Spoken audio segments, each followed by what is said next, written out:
Dr. Cori Convertito is the curator and historian for Key West Art and Historical Society. She received her doctorate in maritime history from the UK's University of Exeter. She also serves as an adjunct instructor in History and Humanities programs at the College of the Florida Keys. Today, Convertito creates and curates art and history-rich exhibits that attract about 250,000 annual visitors to the Key West Museum of Art and History, the Lighthouse and Keeper's Quarters, Fort East Martello Museum, and the Tennessee Williams Museum. So everybody, please welcome Dr. Cori Convertito. Thank you. Thank you for having me. I'm excited to talk about Henry Flagler this afternoon. One of our favorite topics in Florida, so it's always exciting to be able to talk about him. Right, so I'm hoping you can see my screen, right, with the Florida Humanities. All right, super. So I'm gonna talk about Flagler. So I'm just gonna minimize the video so I can see my notes here. So today we're going to talk about Henry Flagler and him being a Florida visionary. For those of you, I think a lot of Floridians or people that even snowbirds are pretty familiar with Henry Flagler, know that, or at least have heard his name, know that he's a self-made millionaire and industrialist who co-founded a Standard Oil company, something we'll briefly touch on. He masterminded the plan that transformed Standard Oil really into one of the most successful monopolies of the 19th century. By most accounts, Flagler was a pretty dapper guy. He was good-humored and whose manners kind of radiated, put everybody at ease, frankly. And I think that's a good way that he got a lot of things accomplished. But he was really quite a rogue businessman. And I think this was a combination of cunning and toughness was managed with his extraordinary mind. He's quite an impressive. And one of the things I like to share pretty early in a talk, anytime I talk about Flagler, because I think it goes well as we look through his life and how he develops Florida and what he sees for Florida. He kept this amusing but I think prophetic sign on his desk, and it read, "Do unto others as they would do unto you, and do it first." And I think that's how Flagler really thought about, he wanted to be first, he wanted to jump out there, and he was very motivated to do that.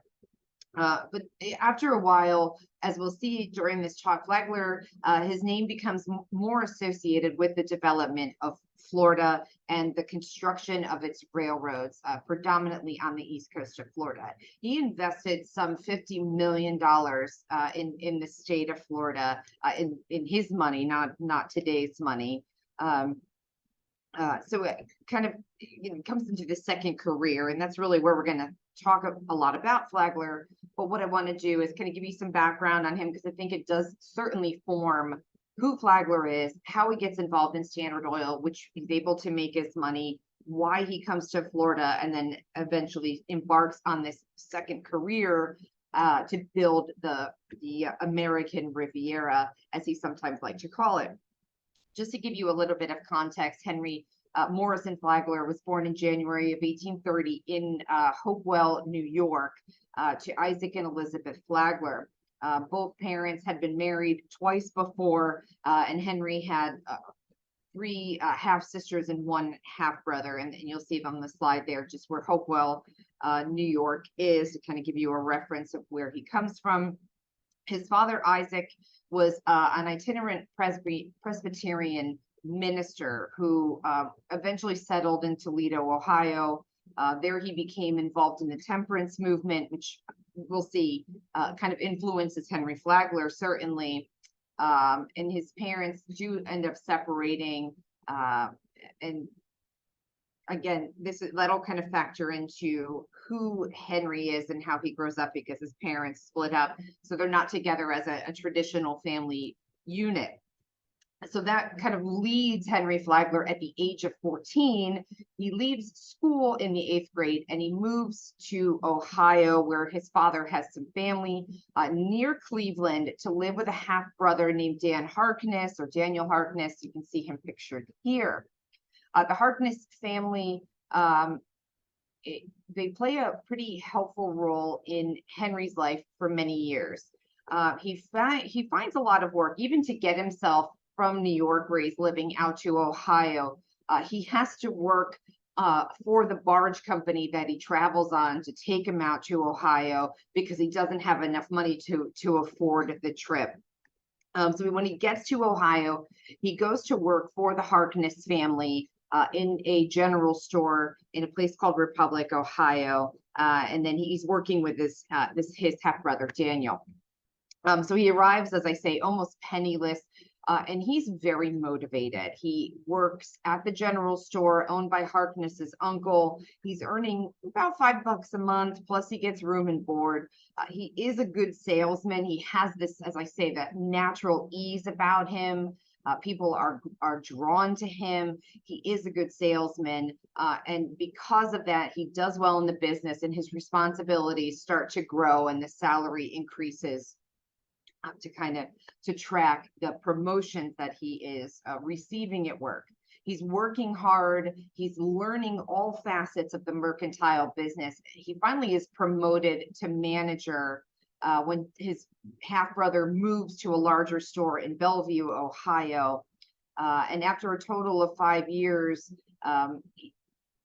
so Flagler goes with him eventually, and they start buying out one of the business partners of the Harkness operations with the money that he's able to save. So now he's investing in business. He's not just earning a salary, he's becoming a business owner as well. So he's in Bellevue, and he is now doing fairly well financially. He courts and marries his this kind of a little incestuous. He marries his step uncle's second daughter, Mary Harkness, in 1853. He's 23 years old, and Mary is a very frail 20-year-old woman. As I say, by all accounts, Flagler is doing well, and he's able to earn a good living and take care of Mary and what will be his growing family. Within 6 years of them marrying, he is able to purchase a pretty showy Victorian house in Bellevue, Ohio. The couple expand their families. They have 2 daughters, Jenny Louise and Carrie. Carrie will not survive. So this is Jenny Louise, just to kind of give you some visuals on the family. This is Carrie, who does not survive much past childhood.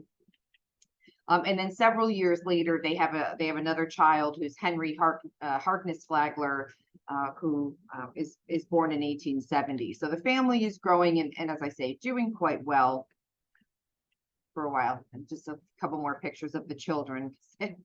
Quite stunning photos, really. So Henry and Dan Harkness, even though they were no longer business partners, they kind of had outgrown one another. They remained friends and business associates, as each one sort of traveled in different career paths. But in 1852, they decide to go back into business together again, and they open a distillery. Flagler was working as a grain merchant at the time, so owning a distillery, or part owning a distillery, was a pretty natural fit for what he was already doing. One of the grain brokers that he shipped grain to was a man by the name of John D. Rockefeller, who was living in Cleveland, Ohio. So this is how he meets Rockefeller, through this grain distribution company, or working as a merchant. So the distillery business for Flagler is pretty profitable. His father was totally against the sale of alcohol. Henry Flagler, in fact, didn't even enjoy what he was doing. He also did not drink, and sort of followed in his dad's footsteps, but he understood that the American public, by and large, enjoyed alcohol, and he was able to separate, his likes and dislikes, and was able to profit off of it. And it was an easy sell. Liquor was a valued commodity at the time. It was easily made in stills from the abundant grain found in rural areas in the middle of the country. And beer at the time was selling for roughly about 13 cents a quart, and whiskey was selling for half as much. So you can imagine how profitable, Flagler and the grain business was, because it was one of the cheapest things that they can purchase. He had no, even though he didn't drink, as I say, he had no moral aversion to profiting off the American public in the liquor business. And so he's able to amass a pretty substantial fortune before the American Civil War. But as the grim realities are approaching of the, the impending war, Flagler does two things. He buys his way out of military service, because this was allowed back then, was you can find somebody to take your place and pay $300 for a substitute in the ranks. The other thing he does at that time is to abandon the liquor business to get into salt. He's diversifying what he's into, because he sees the writing on the wall, and I think that's a quality that Flagler has that is going to serve him through the rest of his career, is sort of reading what's happening around you and forecasting what will happen next. The war is looming, and alcohol sales will likely go down because of it. But what the military will need is food preservation, and that's why Henry Flagler decides to shift to the salt business out of the grain business. So that he moves the family around to do that.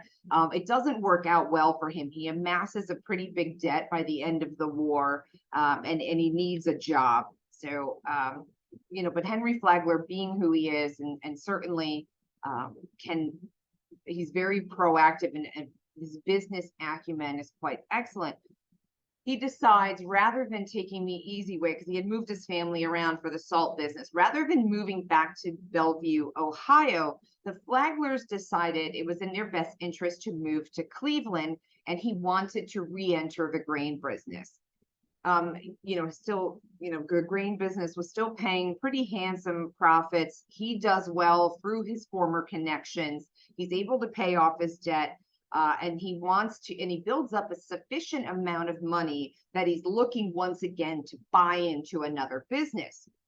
This move to Cleveland proves to be an even greater fortune. Not only is he able to pay off his debt, but that move to Cleveland really sets the stage, I think, for the rest of his life, because he becomes reacquainted at that point with his grain dealer, who is John D. Rockefeller, who is living in Cleveland. And of course, with Flagler having a little extra money in his pocket and looking to invest in something, Rockefeller has exactly what Flagler is keen to invest in, because in the mid 1860s, after the war is over, Cleveland was quickly developing as the center of the oil refining business. Again, this is that idea that Flagler can forecast what might come next, right? So between Rockefeller, Flagler, and a few other partners, the two of them decide to leave the grain business and then start their own oil refinery.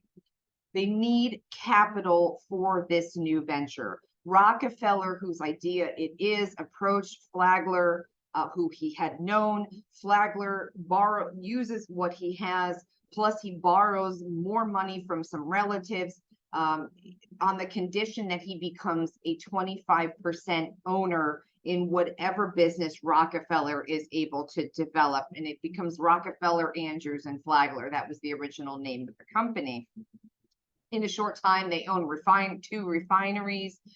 They have to set up offices in New York. I know, the Standard Oil we've all heard of, so I won't go into that too much, because they are enormously successful, and all of the original partners become rich. What is Flagler's role in this, and why does all of this matter?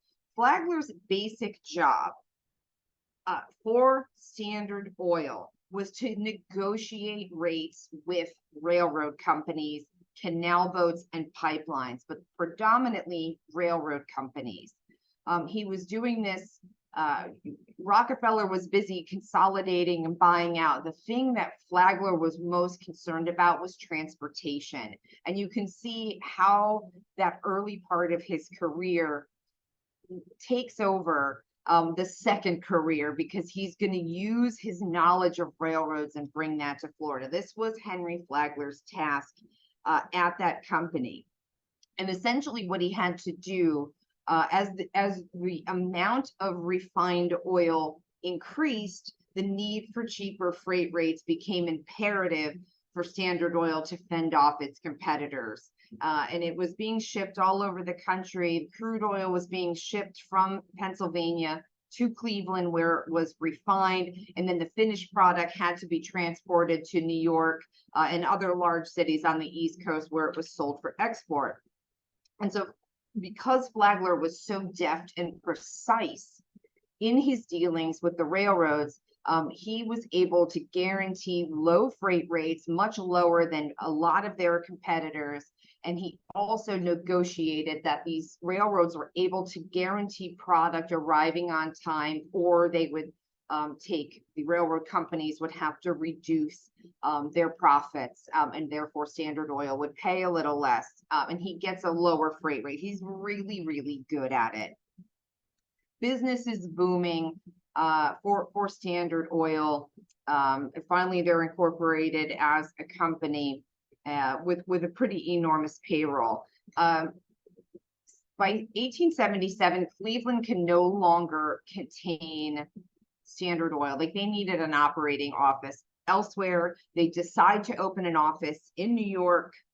They had a few offices, but they needed a much larger space. They do, and the Flaglers decide they want to be the ones to represent the company in New York. He had enjoyed living in Cleveland. They had money. His wife had some designs on being a socialite. She could, by the amount of money being brought in. And Flagler was able to negotiate freight rates from anywhere in the country that he can talk to the railroad company. So being in New York made sense for Flagler, versus Rockefeller needing to stay in Cleveland in the oil refineries to kind of oversee that. He can be anywhere he wanted to. While the Flaglers are living a great life now in New York, Mary Flagler, his wife, is diagnosed with tuberculosis, and her health had been declining. She had always been a very frail woman. As I say, out of the 3 children, one of them died in childhood. The other doesn't make it past 30. I think the family, has some, sickliness running through it. Her doctor makes this recommendation, as was pretty standard for the time, that anybody with pulmonary complaints, they should winter somewhere warm. It will certainly assuage some of the suffering that harsh New England,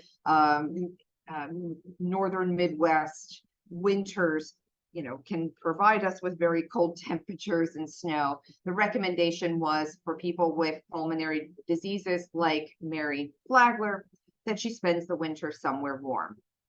Florida was chosen by the Flaglers in the winter of 1878, and they set out for Jacksonville. They arrive in Jacksonville. They can't get any further south because there are no railroads in Florida. They didn't pick Jacksonville because of the social life. They didn't pick Jacksonville because of the fancy hotels or dining. There's nothing really in Florida.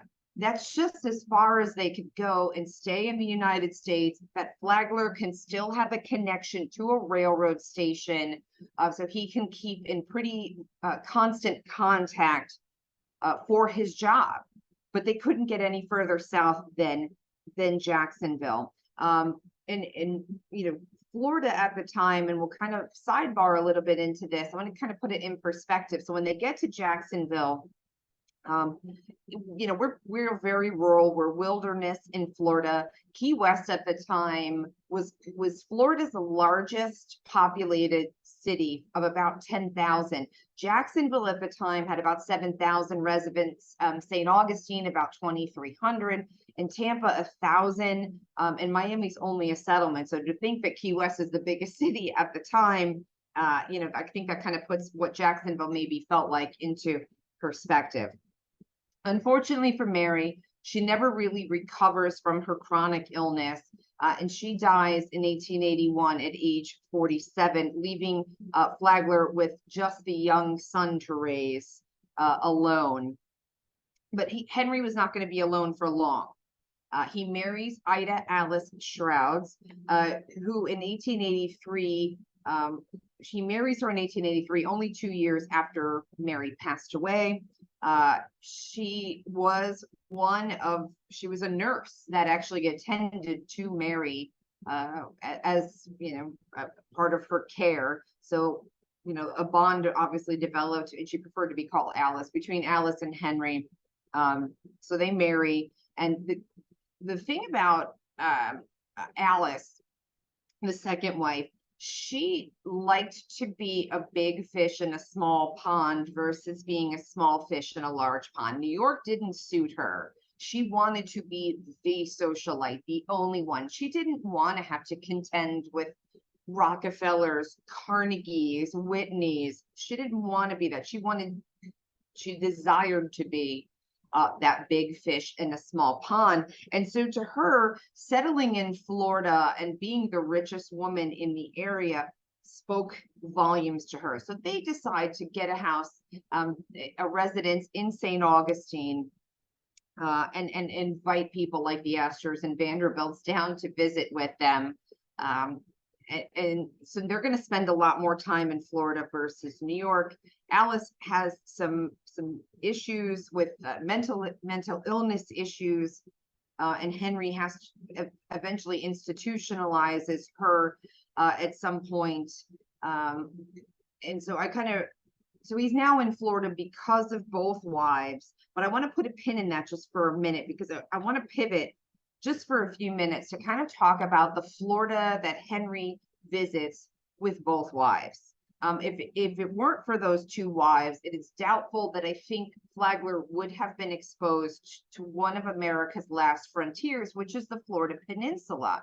There's acre after acre of sawgrass, swampland, unpopulated coastline. There's a distinct lack of infrastructure. The railroad at the farthest south you can reach in Florida on the East Coast is Jacksonville, unless you're traveling by boat. I think there's a pretty solid indication there's a lack of infrastructure in the state. And aside from the occasional health tourism, there was very little appeal for Florida as a tranquil retreat. People came here, they were interested in agriculture, development, bird watching. Those sort of naturalists certainly found respite in Florida, but there was no tourism to speak of whatsoever. And Flagler, seeing this sort of blank-ish canvas, was determined to take this frontier wilderness that was sparsely populated by scattered settlements of farmers and fishermen, and alter it into a state known for luxury and leisure. Again, I think that's that idea of looking at Flagler and thinking about him as forecasting what can come next, as he had done other times in his career. That being coupled with the fact that because Florida, no one had any interest in Florida, Florida becomes the state in 1845, and Florida, no one is showing interest in it. So the state of Florida essentially gives away land for free to people who promise to develop it. So it's kind of fortuitous for Flagler, maybe a little intentional on the state of Florida, seeing these rich people starting to spend some time in Florida, saying, well, they have money, we don't, they can develop. What if we entice them by offering free land as long as they promise to develop it? And he tells a friend at one point when he's visiting St. Augustine, so this is how Henry Flagler's brain is circling around this idea of development. It occurred to me very strongly that someone with sufficient means, meaning himself, ought to provide accommodation for that class of people who are not sick, but who come here to enjoy the climate, have plenty of money, but can find no satisfactory way of spending it. I love that quote because you see the vision that he has is trying to attract his very rich elite friends to Florida. What can he do to entice them here? And he sets off on this large building project. In 1885, he begins, and this is only a couple of years, after he marries Alice. He begins construction on the 540-room Ponce de Leon Hotel in St. Augustine. It's designed in this beautiful Spanish Renaissance style, and it's really the first of its kind in many respects, not just for Florida, really, but across the country. It was one of the first hotel buildings in the country to be wired for electricity from the onset, with power. Flagler being personal friends with Thomas Edison, that was a lot easier than it could come for others. And when the hotel opens, it's grand, right? And you think about 2 slides ago, that Florida swampland wilderness we're looking at, and those are the images disseminated around the country. And then, within 5 years of seeing images of swampland, you're seeing images like the ones on your slide. And these spaces are laid out by architects based in New York, and they're hiring painters. And the hotel, like Tiffany and Company, provided the stained glass windows for the hotel's dining room. You're getting those big New York names because they have Flagler behind it. Of course, it's going to be success. The hotel opens in 1888, and as I say, it was an instant success, and it proves to be the forecasting that Flagler had done. The validation he sees by the number of people who are clamoring to his first hotel sets off this chain of wanting to continue development down the east coast of Florida. And it doesn't hurt that in its second month of operation, the hotel welcomes the U.S. President Grover Cleveland to it. So of course he's making front page news. Oh, well, where is the president vacationing? He's in Florida. He's staying at the Ponce de Leon Hotel, built by Henry Flagler of Standard Oil fame. The marketing is writing itself. Also doesn't hurt that other notables stay at this hotel during operation, including Mark Twain, Theodore Roosevelt, Babe Ruth, Babe Didrikson, and the list will go on and on. It's great marketing. And then these these images start hitting the social pages in very cold climates. The Chicago papers, Philadelphia, New York, Boston are seeing and printing folks in winter enjoying themselves outdoors. It's kind of unheard of at the time. And it prompts Flagler for his vision to expand. He opens another hotel directly across the street from the Ponce de Leon. He opens the Alcazar, as I say, right across the street. And it was intended to be the entertainment annex for Ponce. So it would have the swimming pool, the casino, other drawing rooms and games rooms for guests of the Ponce to use. But the Alcazar, because it had those facilities, it attracted its own folks who were delighted and wanted to stay in the hotel that had an indoor swimming pool. Again, with these photos hitting those front pages and seeing people being able to go swimming, in January and February and March, and there's 6 inches of snow on the ground in Chicago.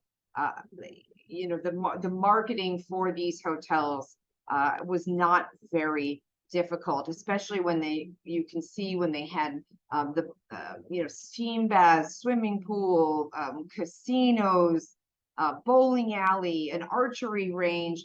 Rich people can enjoy themselves. He also has the Cordova. He buys it, renovates it.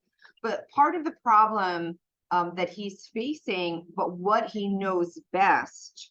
He starts this mini hotel empire in St. Augustine with those 3 hotels. He realizes that inaccessible accommodations alone were not wise investments. He would also concurrently need to invest in a transportation network to bring those elites to his American Riviera. This is what he knows. The hotel business, kind of new to him, right? He can hire people to help guide him through hotel construction. What he knows best is transportation. And he's so well versed in the transportation network that he feels at ease. He begins purchasing small railroads in northern Florida that were either under construction or partially functioning, that he can work out ways to bring his guests to his hotels. And that's what he knows best. So he decides to start expanding south. Once his hotels are open in St. Augustine, his vision is larger than that. He wants to move south. It's warm. The further you go south, the warmer it is. And he wants to get there. He expands his Florida holdings by building a railroad bridge across the St. Johns River to gain access to the southern half of the state. Also enticing to Flagler, 1889, pardon me, the Florida legislature set aside 10 million acres of land to be deeded to entrepreneurs. Just read that as being Henry Plant and Henry Flagler willing to build new railway lines. For him to extend his railroad, the state of Florida is giving him free right of way to do it. He just needs to build it. He needs to construct it. Florida's not charging him anything to do that. So he creates this new company, the Jacksonville, St. Augustine, and Indian River Railway Company. He constructs almost right away, 117 miles of railway from New Smyrna to Lake Worth. That's finished only a few years later. And he continues expanding the railroad down to Ormond Beach and then to Palm Beach. And so he's either building on his own or using local railway that he's buying them out. So he's setting his sights on expanding the railway line. He never loses sight of the desire to own luxury hotels along the coast. He adds more resorts to his portfolio. He purchases the hotel you can see here, the Hotel Ormond on Ormond Beach, and he buys it's a much smaller resort. When he purchases it, he adds 3 new wings to the structure, expanding the number of rooms from 75 rooms to 400. He adds elevators, he adds a swimming pool, and he builds a railroad bridge from the mainland to the doors of the hotel. He cannot make it easier for guests to come from the north and get to his hotels. At the time, once he finishes the expansion of Hotel Ormond, it's the largest wooden structure in the United States, and has an astounding 11 miles of corridors within the hotel. It's absolutely staggering to think about that. The next luxury hotel, and I'll kind of just breeze through these as part of the highlight. You see as he's working down the east coast of Florida, he adds the Georgian style hotel in Palm Beach, which he calls the Hotel Royal Poinciana. Full service for guests. This hotel can accommodate 2,000 guests. All the others are open as well. And he's able to fill them all. It's amazing. He has 2,000 guests and 1,700 staff. So it's almost like 1-to-1 the ratio of guest to staff member. And it's a huge property. And he also takes on the Breakers. He builds it as the Palm Beach Inn. It later becomes the Breakers. This is the original structure that's on the property. The Breakers is still there, but different because of it had burnt down actually twice. But the breakers becomes more popular because the hotel is on the beach side rather than the intercoastal side, and people found that much more interesting to stay. And it doesn't hurt that his friends, the Rockefellers, Vanderbilts, the Astors, Andrew Carnegie, J.P. Morgan, William Randolph Hearst, J.C. Penney, they're all coming to his hotels and staying either at the breakers or at the Palm Beach on the intercoastal. He's again extending further and further south. Now he amalgamates because now he has his own railroad empire in Florida. He purchased several small railroads. He builds on them. They weren't hugely organized. So in 1895, he amalgamates them into the Florida East Coast Railway that still exists today. What happens around this time, which is a great story, I think rooted in a lot of fact. Legend has it, there are some deep freezes in Florida in 1894 and 1895.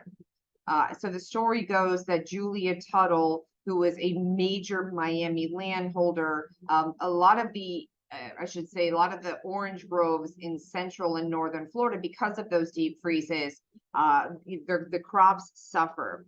And Julia Tuttle, the story goes that she sends a spray of orange blossoms to Flagler to say to him, I live in Miami. These are our orange blossoms. The rest of the state might be freezing, but if you keep going south, I guarantee you a warmer time in Miami.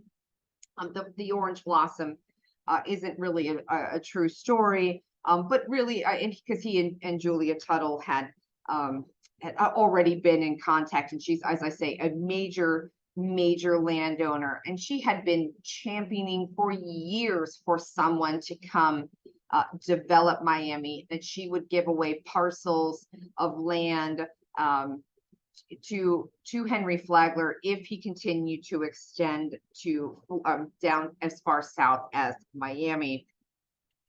And North Miami at the time was nothing. I really, when Flagler gets there, or even when there's this proposed 17 acres that Flagler can build the railroad and a hotel as he had been doing. The population of Miami at the time, which is mind-blowing now, was about 300 people. Okay, amazing how small Miami is at the time.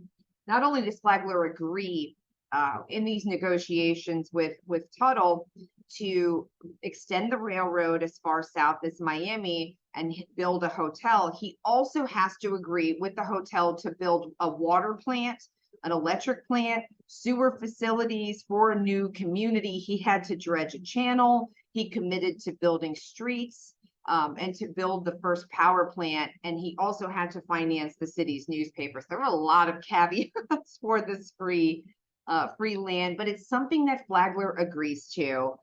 So his trains finally arrive. This is an image of the train pulling into the Miami train station. It opens in 1896. You can see that he wastes no time moving down the east coast of Florida. This is at a time when population is 396 people in Miami. Amazing. But Miami is going to blossom because of the investment, the thoughts on Tuttle and the investment on Flagler. He also builds a lovely grand hotel in Miami, the Royal Palm, which opened for business in 1897. Again, these Northerners are coming down. And a lot of people kind of figured that was going to be where Flagler ended, right? It's the end of the mainland. You can't possibly go any further south. Flagler, being the visionary he was, had already begun, even before the railroad had opened to Miami. He had already been in negotiations and discussions with folks in the Florida Keys. This is a National Geographic magazine from June of 1896. It's a little blurry, and my apologies for that, but it's an article in the National Geographic magazine in 1896. The article is entitled Across the Gulf by Rail to Key West. And it's written by a Key West local who is a Florida state senator. And they're already in discussions because we're the largest city, because one of our main guys is in the Florida Senate and they're giving away land, that negotiation with Flagler. So he's already considering extending that railroad. The other kick for him is that the Panama Canal is under construction and it's due to open. And Key West, I'll give you, Flagler was a businessman, and I think that's, kind of what I really want to, why he's interested in Key West, because it's an engineering project that's, incomprehensible to most. Flagler is a businessman, and he sees the commercial value in a lot of what he's doing. It's not just bringing rich people south and getting into his hotels. If you have a functioning railroad, you also can bring Florida produce, Florida cattle, any Florida products, or anything that's landed in one of our ports in Florida, put it right on your railroad and ship it north. Send your pineapples, send your oranges, send your products from Central and South America. And one of the attractive qualities for him in thinking about the Panama Canal opening is the closest American deep water port to the Panama Canal is Key West. If American ships came through the Panama Canal from the west coast of America, and they wanted their first port of call to be an American port, the closest port is Key West. That is truly the motivator for Flagler to think beyond the tip of the Florida Peninsula. Again, that vision. He looks to think about moving across, different ways that he can come down here. He sends people across the Everglades. I'll show you a slide here, what he's thinking about. This is the bottom tip of Florida, maybe get to Cape Sable and run a bridge across to Big Pine Key here in the Florida Keys to see if that was feasible. It was not at all. And he, again, trying to think about ways to do that. One of the other, and of course, the Panama Canal is nearing completion at that point. He was pretty busy and his wife, this is his third wife, Mary Lily Keenan. She and Flagler at this point have moved down to, she comes from a pretty rich family as well. They've moved down to Palm Beach by now. If anybody's ever been to Palm Beach and Whitehall, that was the wedding present for the third wife, which is Mary Lily Keenan. She was also keen to see the railroad, and I think she was a big driving force to get the railroad extended, to convince Flagler, because as you'll see in this picture, which is their wedding photo coming up, she's quite a young lady. He's not a spring chicken. Wanting to commit to something like that is a big endeavor. They had a great life. So I know it gave him pause to think about what his vision was and extending that down to Florida. They had, as I say, he built Whitehall for her as a wedding gift with a price tag of $4 million on it. But he couldn't get it out of his head. He had a great social network. He had a wonderful wife. He's living in a place that he loves, but he can't get it out of his head, the project to extend his railroad down to Key West. And finally, he bites the bullet in 1905 and says he commits to the construction of the railroad, because the ultimate destination, as I say, for him is Key West because of that Panama Canal opening up. And we are the most populous city at the time. Other cities are starting to grow. So the margin is not huge, but we had 20,000 residents at the time. And as I say, the closest deep water port, and Flagler is looking to take advantage of that. So he builds he constructs, these are gentlemen standing on top of the 7 Mile Bridge. during the construction project. And just some of these images are really special, especially to us down in the Keys, to think about, because we were not connected. All of the mainland was connected. We were unconnected for years until Flagler decides to build this railroad. And he visits, he's engaged, he's almost 80 and he's still engaged in overseeing the project. This is him at the opening of Knight's Key Dock, which is about the midpoint down the Florida Keys archipelago. He can't almost see anymore. He's losing his vision. He has difficulty hearing, but he involves himself in as many parts of the construction project as he can. And by 1912, Flagler and his colleagues board a train on the mainland in Palm Beach, and they make their way the short and widely anticipated journey to Key West, because he had done it.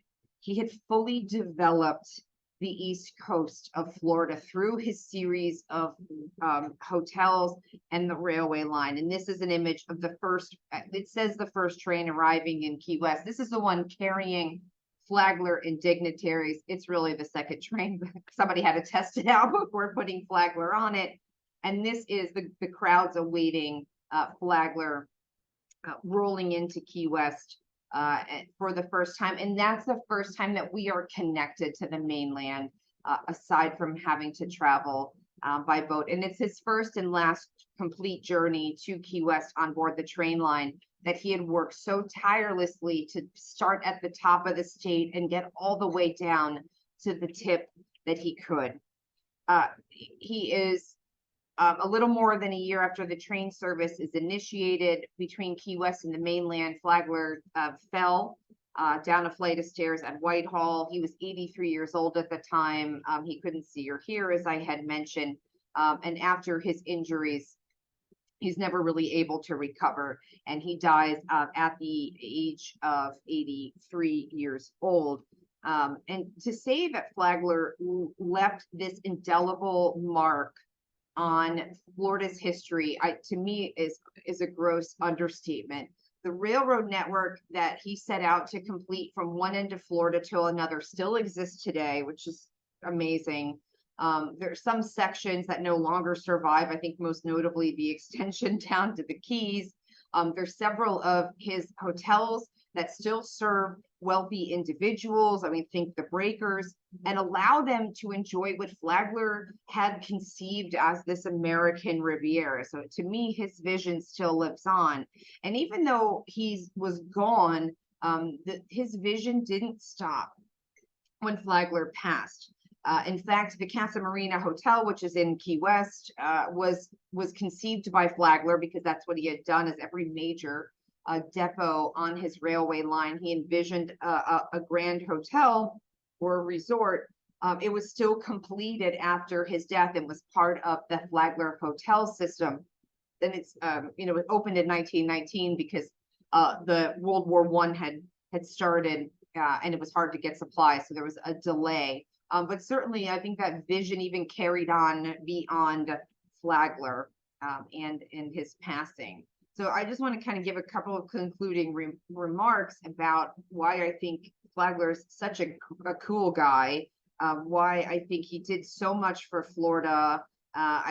He comes from these modest beginnings, and he climbs his way up the work ladder. And he gets lucky by he gets lucky by partnering with Rockefeller. But at the same time, the two of them are simpatico. I think they have a great business acumen, great work ethics. They're willing to get their hands dirty, and they both recognize that in one another, and that's why they decide to found what will become Standard Oil, and it makes Henry Flagler a fortune. I mean, a fortune, and it could have been enough for Flagler. He lived a really comfortable life, but once he was exposed to this untapped beauty and underdeveloped Florida peninsula, he realized that he had this completely other calling in life, right? He had that forethought and that vision. He spends a large chunk of his fortune of the East Coast of Florida because he wants to transform it into this new American Riviera. He builds this self-contained string of hotels, resorts, all the way from St. Augustine to Miami. Key West will be added later. He has the Florida East Coast Railway system that serviced these luxury hotels. Also, they're not going to go back empty. He's taking locally grown citrus to northern cities. So, he's thinking of the commercial interest, not just the recreational interest. And word begins to spread about this exotic new playground, and thousands of people start flocking to Florida. It encourages other entrepreneurs and developers. Well, if Flagler can do it, why can't I? And by the time he passed in 1913, he had accumulated this almost unimaginable wealth from his business ventures, both Standard Oil and this chain of hotels. It linked the entire east coast of Florida from Jacksonville all the way down to Key West, and really he establishes and validates that tourism industry in Florida. And I think he's really, for us in Florida, one of our historic heroes. I think without him and his vision, much of the East Coast would have developed very, very differently. I'm not sure how it would develop. I don't begin to speculate, but he does it in such a cohesive and uniform way that I don't think it wouldn't be such. I don't know how, things would have developed much more haphazardly without him. So I think he deserves a lot of credit for having that vision and being able and having the ways and means to follow through with that vision to benefit folks. So my last slide is courtesy of the Florida Humanities program today. I want to thank you for attending. I know the library, also Leesburg Library, will also thank you. She's also going to be sending out a survey about the experience today. If you enjoyed the program, please let them know. We also use Florida Humanities for our events as well, so I can speak. We actually just hosted one last night. The surveys matter, and Florida Humanities loves to hear from the audience. If you can, I think they're going to send you a link to the survey. Please fill it out. Organizations like the library certainly depend on this kind of funding, so I know we would be much appreciated. Thank you so much. That was fantastic. Can you hear me all right? Yeah. That was amazing. I've heard, other performances, and I've seen presentations and read a little bit. I've never had the comprehensive view that you just provided us. What did you all think? Was that amazing? Are you open for some questions? I'm here for you, sure. All right, and everybody online, if you have any questions, please put them in chat. You're in the Keys, is that right? I am, yes, happily, yes. Happily. Have you always lived there? New England originally, but I've been in Florida. I lived in St. Pete for a while, and I've been in Key West for about 25 years. Wow, fantastic. Does anybody have any questions? As you can see, can you see that there? She can see you, so you can interact with her if you would like. Yeah. And if you have a question, you can come up a little bit closer so she can hear you. Yeah, come on up. Does she know the history of the Henry Flagler Elementary School, how that came about in 19? Do you know the history of the Henry Flagler Elementary School in Miami? No, I don't. There's an elementary school that has the same one. I just didn't know if that was. From the Flagler University. Yeah. Yeah, maybe. Yeah, I have to ask. There are a lot of, if you travel up and down, especially in the East Coast of Florida, there are a lot of things named for him. I know that's not the only school. I mean, obviously Flagler College, which is the Ponce de Leon, what was the Ponce de Leon now, but I know that there are avenues, elementary schools, there's the county Flagler High School as well. So, certainly he is honored by bestowed being the namesake for a lot of those educational institutions. And Miami in particular thanks him because Julia Tuttle owned a lot of land and she didn't have a lot of money. So the way that I think Miami developed, the other places, you know, there was enough money coming in, but Miami seemed a bit off limits for some investors. So I think Miami in particular thanks Flagler and Tuttle for having that kind of partnership. Right. Have you all been to the college to go on the tour? It's in Augustine. St. Augustine? Oh, St. Augustine. Yeah. Yes. How did the hotel become the college? How did the hotel become the college? As most hotels, you know, especially after World War II, money starts drying up. A lot of people don't have the kind of money to travel. And you'll find a lot, and it's not just Flagler's, even some of Henry Plant's, the number of visitors and the opportunities to be able to travel elsewhere are very attractive, and the railroad doesn't work. I mean, most people are in cars now. So there's a lot of factors that go into why some of these hotels decide it's not worth the business. And so the property went up for sale and it was purchased in that particular case. Some of the other ones were just torn down because they were positioned on good spots of land. Flagler, one of the interesting things about the way that he develops his hotels is it's not until later when he hits more southern Florida that he builds them close to the beach. If you've been to the college, right? Like it's not near the water. The beaches were not considered an attractive tourist quality. Being in the city or being near what could be other entertainment venues was really popular. And as he worked his way down the coast, he started building them either on the intercoastal and then, you know, eventually the beach. So some of his earlier ones do get raised because they're kind of in good more business districts. And as he moved further south, then, you know, you get the beaches. But, you know, people just stopped coming to Florida in droves and they didn't want to spend that kind of money. And if they did, they can go elsewhere, or when they can travel in cars and explore different locations. You know, ease of travel did a lot for I think the dismantling of that hotel empire. Right. What happened to his son? What happened to his son? He doesn't live terribly long either. He does live into relative adulthood. He and his dad don't get along great. They kind of had a cantankerous relationship. So and by the time he's on his third wife, you know, the family dynamic had changed. His son really doesn't inherit anything. He inherits some.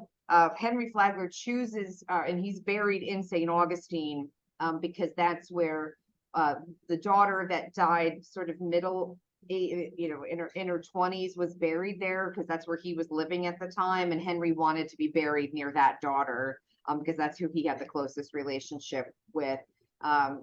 But yeah, the son, they just didn't really have a swell relationship. And the third wife inherited everything. And then she remarried right away. And then she died. She married some charlatan. And she ends up under pretty suspicious circumstances, dies like within a couple years of remarrying. So that husband inherited all of Henry Flagler's residual fortune. Yeah, it's really quite suspicious, and conspiracy theorists that study Flagler, you know, love to run with what could have happened to Mary Harkness, or sorry, Mary Lily Keenan. But yeah, so her new husband ended up with most of the wealth from Flagler. Any other questions? Okay, thank you Yeah. so much. Thank you. I love this format. You can, you know, you can join us from Key West. We can have people here. We can have people at home. I love it. So, thank you very much for taking the time to present this to us in an educational and entertaining way. And I hope to speak with you again soon. Absolutely. Thanks for having me. Bye. Bye-bye. Thanks.